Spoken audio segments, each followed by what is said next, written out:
Hello, everyone. Good morning, good afternoon, good evening, wherever you're joining from, and welcome to Coffee Time with Sales Table. I'm Suresh Madhursu, co-founder, and today I'm joined by none other than DJ Nair on John Simba. And today we're going to have a slightly different spin onto our webinar and the discussion, which is a lot of companies that we've seen in the past 2 years basically said um, they want to help reps really achieve greater targets and really help them do their best. But still, a lot of sales leaders can't provide a structured sales training program or onboarding program, and that really reflects on how sales reps achieve their targets, on how the long-term success of the sales reps really gets impacted. And that's really the target and the focus today for us to discuss.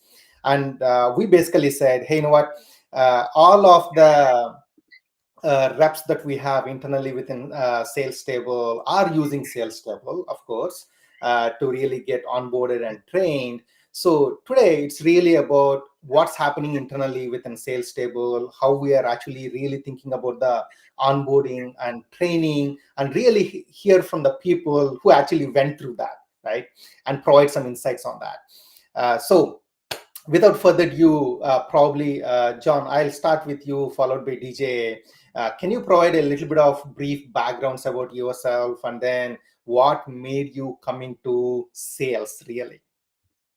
Yeah, absolutely. So back when I graduated from college, this was back in 2006. I mean, it was right at the start there of the Great Recession. So I mean, I wasn't having too much luck there with the current job market situation. So I was like, I'm gonna start a business for myself. So for 10 plus years, I ran a very successful luxury transportation business. So I kind of have that uh, aspect of everything there, knowing things as a business owner, somebody that's trained a lot of employees and sales reps in the past, as well as afterwards, after I made a successful exit from my business. After a decade in business there, I took on the role as an individual contributor. So I have some experience with a couple different industries, automotive and IT and software. So uh, those were with organizations of 200 plus sales reps. So I mean, very large organizations there. And yeah, now that I'm in the role here at Sales Table, I mean, it's really been a eye-opening experience. I mean, I've seen how it's been done in the past, and yeah, I mean, I've been in sales for 17 plus years, and I feel like it's really uh, definitely a different way of doing things, and I really enjoy talking with people about what we do every day. Thank you, John. DJ. So it's an interesting story as to how I got into sales. I think I was in grade of 4 when it was a school feat that I had, and wherein I was actually we had this fest in which everybody used to sell something for the school. So my mom made some aloo toast. That's what we call in India. So we used some aloo toast, and I was ideally given an opportunity to put it out there and try to sell it, and I did make the sale. And that's where the whole sales acumen came into me, and that's where my mom was like, hey, I think you do have some kind of acumen in sales. And for the past 6 to 7 years, I've been in this B2B SaaS ecosystem, wherein it has been a wonderful journey because wherever I've worked with, it's always been I've been uh, directly contributing to their 0 to 1 growth or 1 to 10 growth, etc. And along with that, me being somebody who likes to have conversation with a lot of people out there, be it for work, be it non-work, be it trying to just be there for them. I believe that these traits kind of fit in a sales guy perfectly, and that's where I am. That's amazing. So let's kind of talk through this, right? When any a lot of times it's very hard for salespeople to actually use the product that they are selling. For example, pharma sales reps. It's not as though that they're actually using the drugs that they are selling, right? I mean, they have to know about the drug, the interaction between the drugs and everything, and they sell. But it's very rare that some of the opportunities like sales table, I feel strongly, where you actually get to use the product that you are actually selling, right?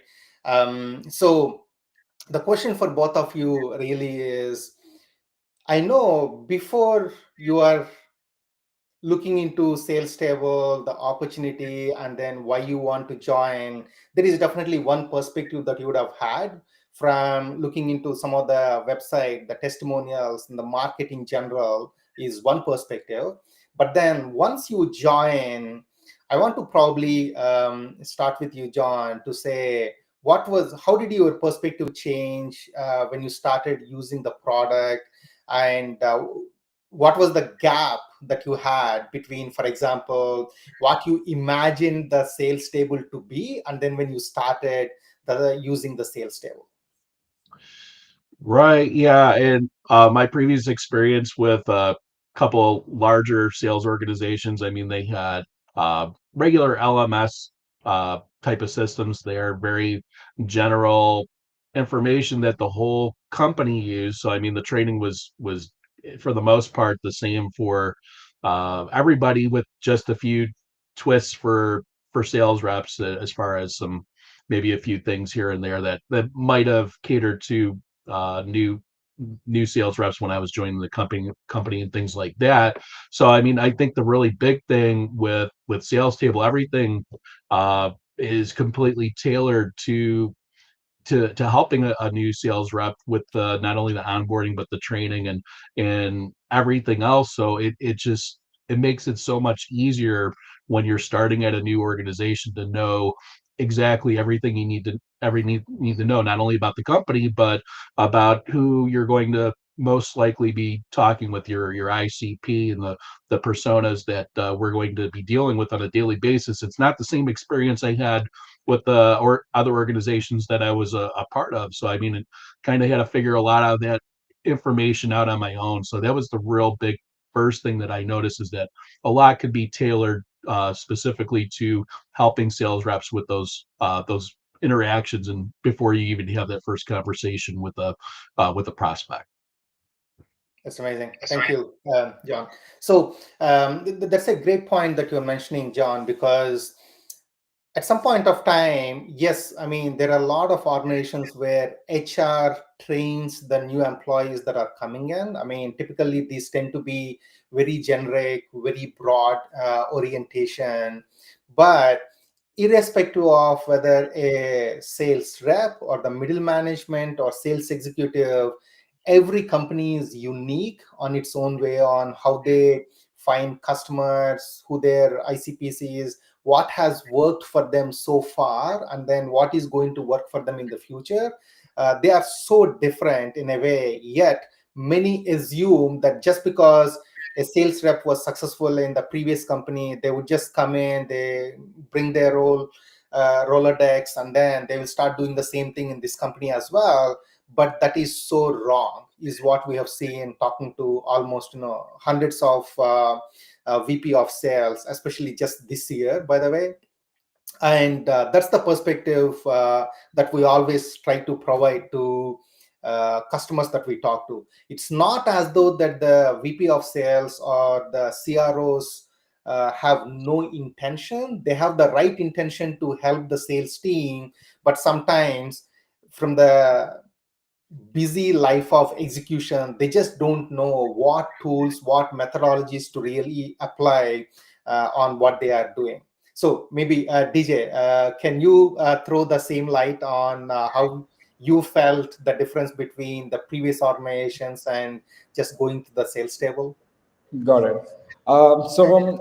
Ideally, as someone who has learned sales through hands-on experience and pattern recognition, having a structured approach like sales table actually kind of felt incredibly refreshing. Ideally, it kind of helped me provide actionable items and also like a clear guidance or a clear journey kind of makes, especially because it's your initial days, it kind of is more managed and focused. That's what I felt. And along with that, because sales table introduced me to more like an analytical and strategic approach, I've kind of believed that it helped me prioritize my leads effectively, refine my pitch, and also have each interaction with a clear goal and structure in mind. Gotcha. So that brings up a great point, right? Which is a lot of organizations, when we bring in sales reps, the expectation is, hey, you know what? This is the first week. We'll Yeah, give you a bunch of videos. You go through the videos, and then I have a sales pitch. You go through the sales pitch, and then from next week, you go on. You start making the calls. You start sending the emails, and now it's for you to bring the leads or whatever you are responsible for, demand gen leads or closing the deals or whatever.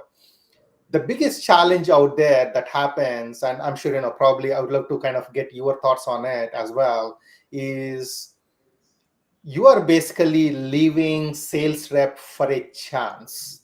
What I right. mean by that is, when reps go in and then they don't have the proper and deeper product knowledge, integration knowledge, or the pricing knowledge, the value prop aspect of it, the challenges that the customer is going through, industry knowledge, then definitely what happens is you just go there. I mean, you try to kind of talk to them, you wing it, and if it works, it works. Otherwise, hey, we'll see next time, right? But sometimes it works by pure chance and luck for sure. But what happens is, let's say in some of the deals that are $500,000, couple of $1 million, or based on the company, every deal is a very important deal. And what you are basically saying is, you spent all the time nurturing this prospect to get them onto a demo or a call, and then you completely messed it up, Correct. right? So that's really where a lot of leaders don't understand the value of providing the right onboarding and training. Maybe DJ, starting with you, I know, just from the India standpoint of view, when you are talking to a lot of the sales leadership, what are they thinking through? What do they have in mind on especially the onboarding and sales? Got it. So from my conversations with the Indian market, one thing was clear that everybody was inclined towards the training and the onboarding to be one major aspect that they'd like to change, probably in this quarter or probably the next quarter.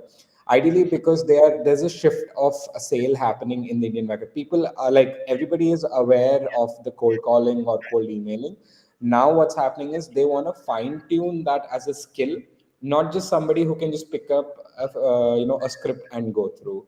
So that was the one thing. The second thing is, sales leaders are easily able to understand the pain point that we are trying to pitch, because they themselves are having first-hand experience on what's happening, like be it tracking their performance, be it trying to see how the team has done fared well in this quarter or not, etc. So sales leaders are able to like relate faster. And the final thing would be, most of the organizations are trying to kind of decrease the ramp time. So usually what takes like about 6 to 8 months of onboarding or onboarding or training, it's kind of coming down to like 1 month or like 1 month 45 days, which kind of helps them accelerate their process and also see to it that there is lesser attrition of such kind of employees. So these were the three things that I've observed currently in the India market. Gotcha. So, especially when you talk about the onboarding and training, are you seeing that they have a formal training at this point of time and they're trying to go to, let's say, a hybrid structured approach, or what is the as is state today, for example? So for today, I mean, right now, how it is the market with the people whom I spoke to, they don't have a structure, they don't have a framework. It's just certain PPTs that they've got, and these are just touching on the pain points or just the points that is needed for an entry level person. But apart from that, if they need to really have be sales ready, that kind of material or framework or structure is not available in any organization that I've been having a conversation with. Gotcha. So, what would be the area that, because it's one thing that sales leaders know that that is a problem, Yeah. and it is a at certain point of time they realize that yes, I need to work on this problem. I mean, are you having any early indications on when are they thinking about that? I need to solve the problem now.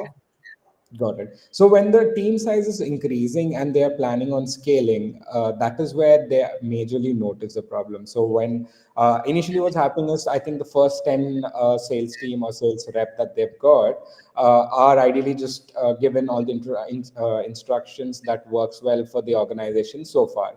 But now when it has to go to scale, there needs to be a proper structure. And that is where I feel when they're trying to scale, sales leaders are understanding that, okay, hey, now I can't do what I'm doing from the past because it worked so far and I'm able to sustain it. But moving forward, I need to have a proper framework and structure in place so that the team can benefit from it, and they can also attain the quotas or whatever they're looking for.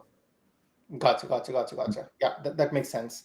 So, John, I mean, what are you seeing from the set of the prospects that you are talking, for example, especially on the whole of the enablement and onboarding and training?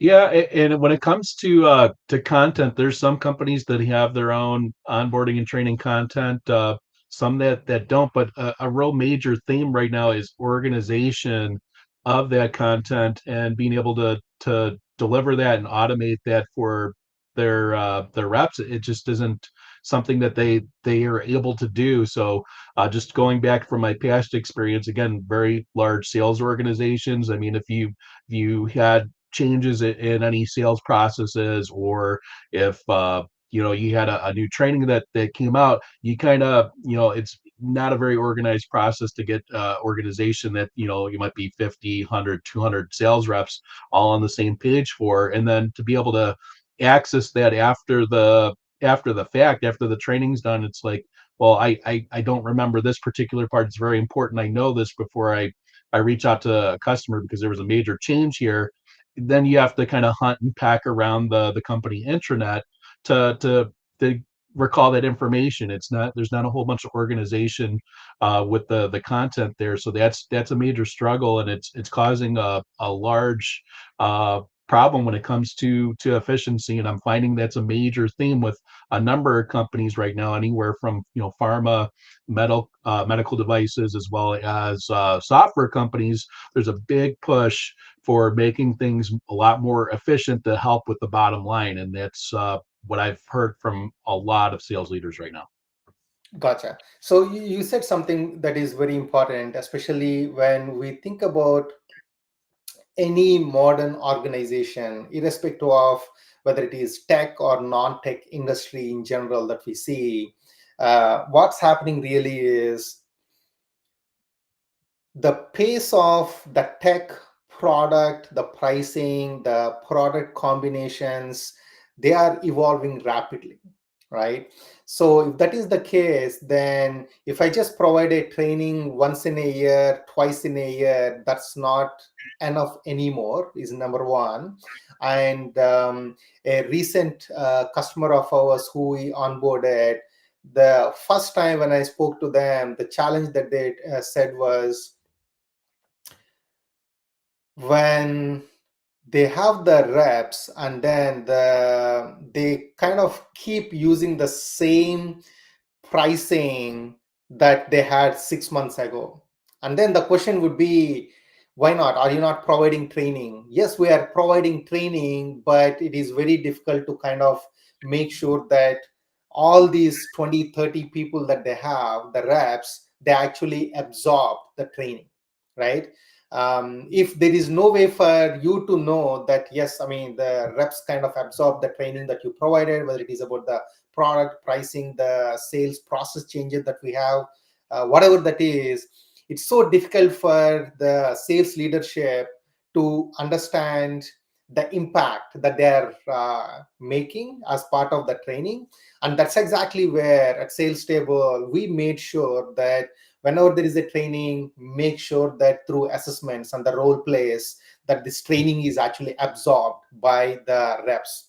So John, from that angle, how do you really think about sales table actually changed your daily behaviors, right?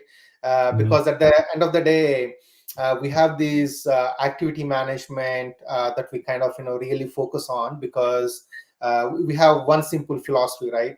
A lot of sales leaders focus on saying, hey, this is the targets that we have, this is the kind of quarterly goals or yearly goals. But yes, those are very important for sure, but you also need to look into what are those inputs that you are providing to get to those targets. So which basically means, what is the kind of number of emails that you are sending, LinkedIn messages that you are sending, what is that volume, what is working, what is not working. So I'd love to get your thoughts on how did sales table kind of help you to have the right behaviors.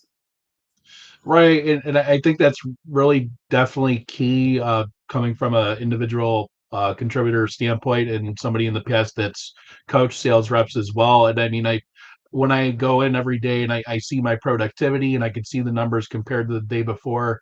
I mean, it's I want to do better than the day before. So I mean, it kind of adds that gamification effect where I want to continue to see myself do better and better.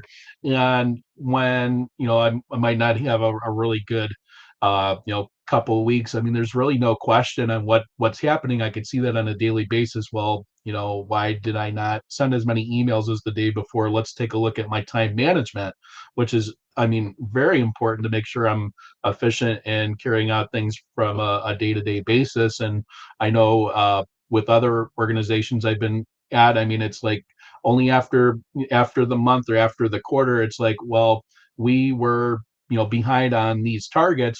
What happened? And then it's like, well, we didn't call as many people. When you have that live look in day to day, I mean, there's absolutely no question on what metric we need to focus on to make sure that we're going to be productive every single day. Yeah, yeah, yeah. um, So the reason, one of the aspect that we realized, John, is a lot of even tech companies, by the way, they actually look into the spreadsheets in terms of the productivity, the number of emails, the LinkedIn messages, and everything. And when you think about it, it's not as though that spreadsheets are bad, but the biggest challenge that happens is everybody in this day and age should be having access to their own performance.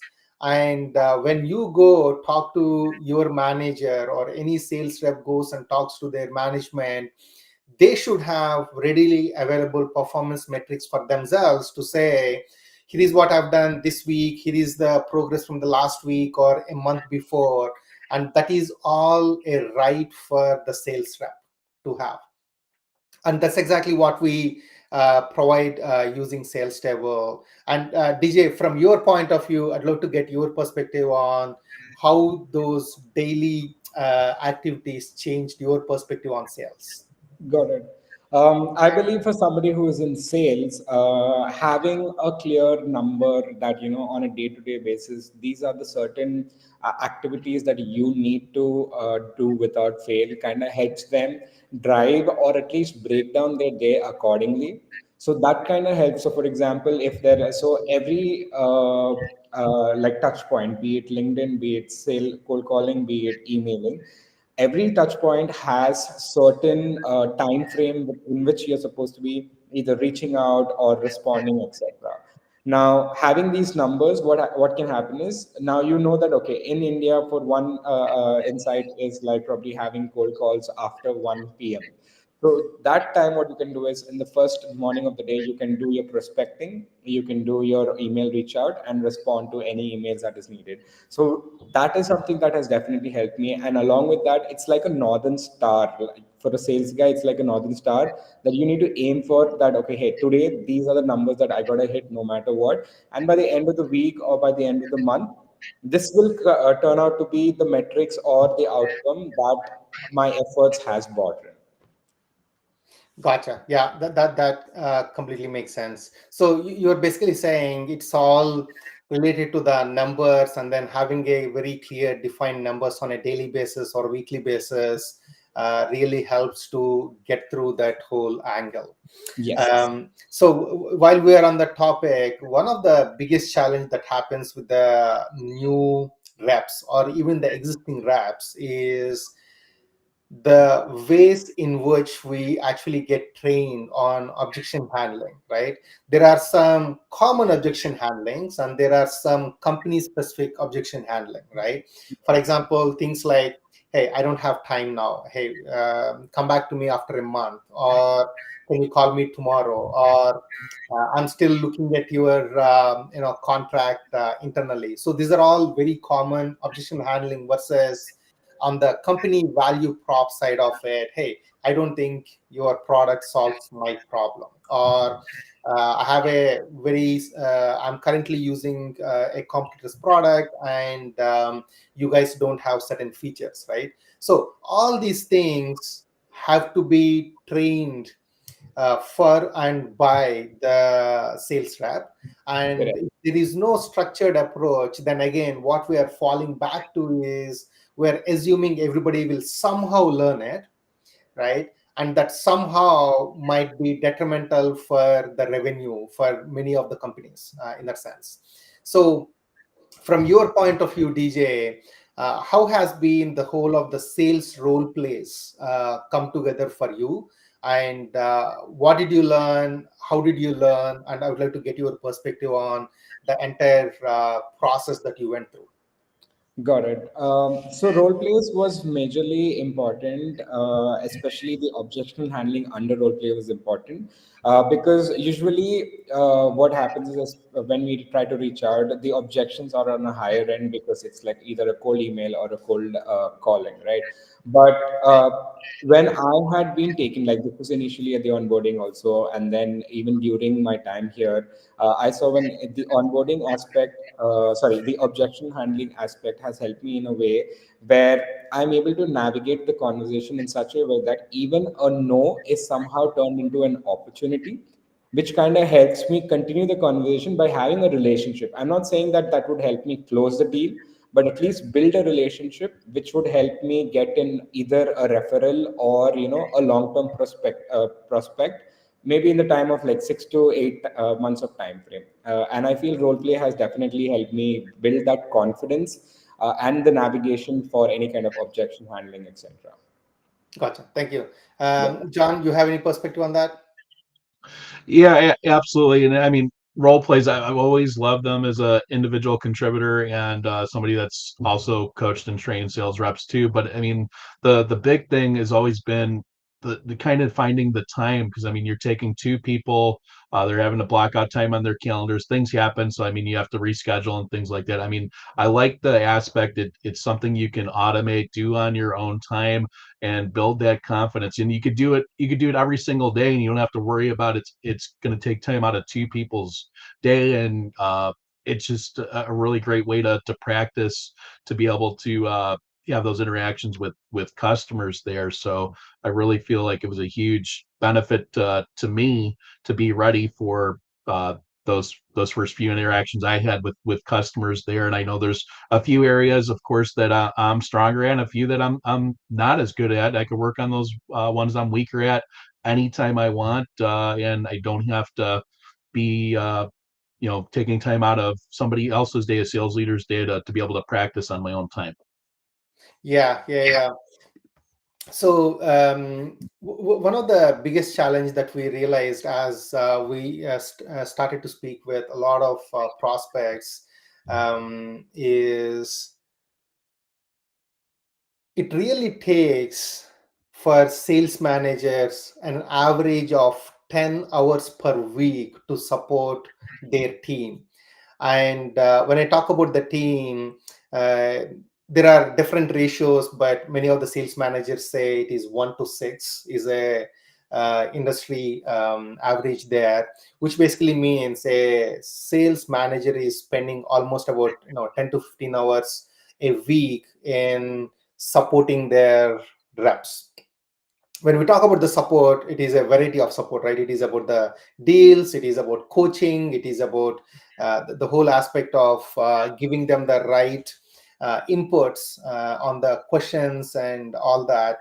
So when it comes to the role plays, the one of the biggest thing that we heard was it's really painful for the sales managers. Let's say if you have five or six reps, and to find a time on both of the calendars and then really bring them together and have that role play done is number one. It's about the time. Number two, it's also about how you are providing the feedback right on in a live session. Sometimes it really gets into a contentious behavior between the sales manager and the reps, where, oh, you know what, you should have said something like this, or you should have said it in a different way, or you didn't define what I'm exactly supposed to do. So instead of all that, what we basically did was to take the complete subjectivity out of the role plays and then really automate it so that reps can finish the role plays whenever they have time. And then, in a very objective manner, we know exactly what this role play is kind of based on. And then you provide the whole ranking based on that and then go from there. So that's really where a lot of our current customers actually appreciate the role plays and then how they are actually able to benefit as part of that. So, John, from your point of view, I want to really see from what are the couple of instances where just going through this training using sales table, let's say, helped you to overcome a prospect challenge or helped you close a deal? Right. And I think having right at my fingertips just competitive intelligence and being able to access that at any particular time, I could have that open during my cold calls and things like that. I mean, that way I'm not having to worry about the, six or seven competitors in our space there. I mean, it's like I have all that, and it doesn't take me, a couple minutes to locate it in a company intranet is a really helpful situation. It's helped me on, I could count at least three scenarios that I can think of back to being on cold calls. So I mean, that's been a huge help right there. It's amazing. Thank you. DJ? Yeah, for me, I would say like there was a particular challenge. Like it was a prospect who was laser focused on the costs, right? And though we were giving a lot of value, it kind of still didn't register in the organization as much as how much we were trying to provide. So that's when using simulations and also using the objection handling techniques, which we picked up through the role plays and trainings.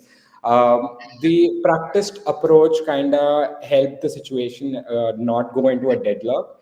So I approached the diffusion ideally differently. So initially I spoke about the concerns again, then later when they were still not budging, then I shared relevant data. And once that was all done, I kind of backed it up with success stories. So spoke about a couple of references and examples. And I believe that kind of helped me show them like the value that we are giving as in a long-term impact. And that kind of turned the skepticism that they had into curiosity, and it kind of happened to be a deal. That's amazing. Okay.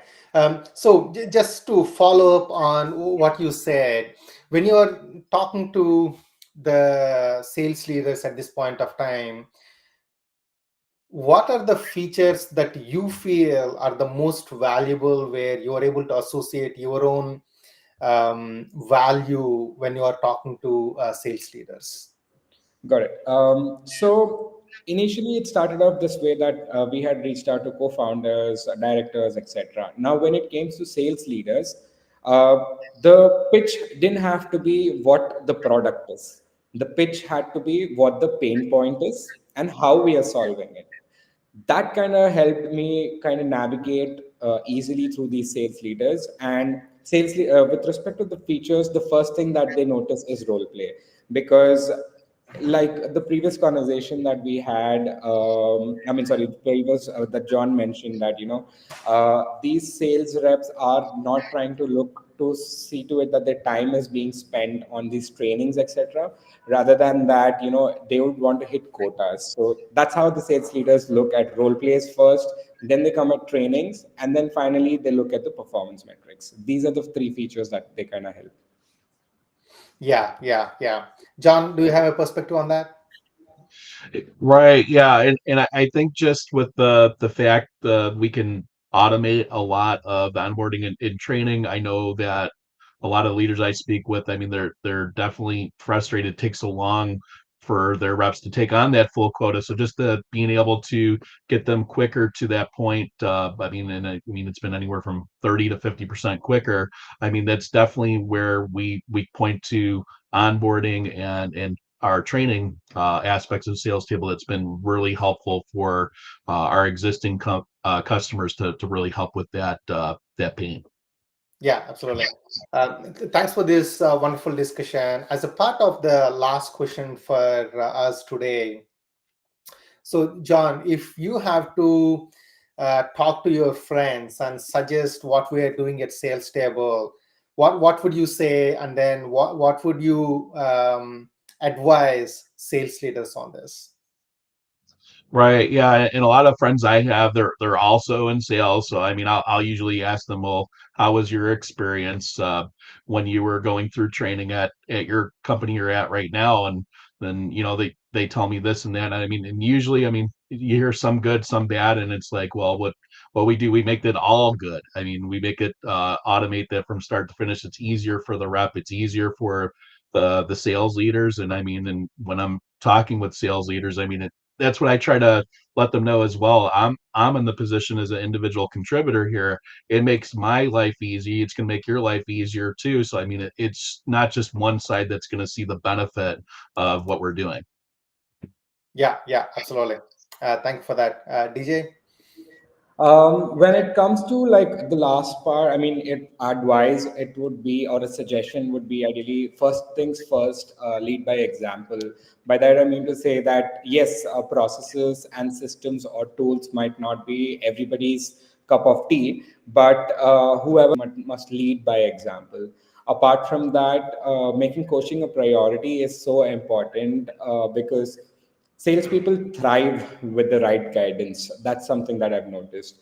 And the last one would ideally be foster a culture of continuous learning. Like that's where the training and the recurring training also comes into picture. Like because the sales landscape is really evolving, there is no one stop fits all. It's different every time, so you got to keep updating yourself. So I believe utilizing a platform to its fullest is something that can help these sales leaders out there. Absolutely, that makes sense. Any closing thoughts from you, DJ or John? John, do you have something? I don't have anything now, but I mean, if anyone has questions, feel free to reach out to me. I'll be happy to help with anything I can. Got Absolutely. it. I would say So, let's make uh, sorry. I would say let's make sales interesting, and I would say sales is not a job. Sales is a life skill, so let's everybody honor it. And I believe having a proper approach to it would definitely get us there. absolutely. Thank you, DJ, for that. So again, I think as a closing statement for us, it's very important as everybody is looking through the December as they are planning for the new year and how they want to scale their teams and the revenue.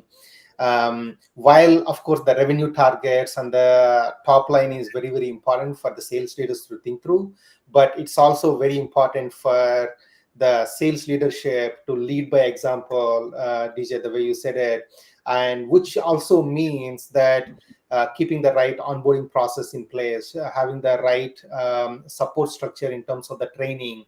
And one of the continuous thing that we keep hearing from the sales leaders is the training is not a one and done. The coaching is not a one and done. It has to be a continuous process for the entire sales teams, right? What that really means is you can't have people going behind the people to say, hey, did you finish the training? What help do you need and whatnot? But you need to really take advantage of the technology that is out there. There is so much of the AI that we are building in sales table to really help the sales leaders as well as the reps to really get on top of their game. That's really where you need to really think through on what is your strategy going forward in 2025, and think through on the whole of the onboarding, the upskilling strategy, as well as how you want to really make sure that you are providing the right help to your reps, so that they are successful and the company is successful, right?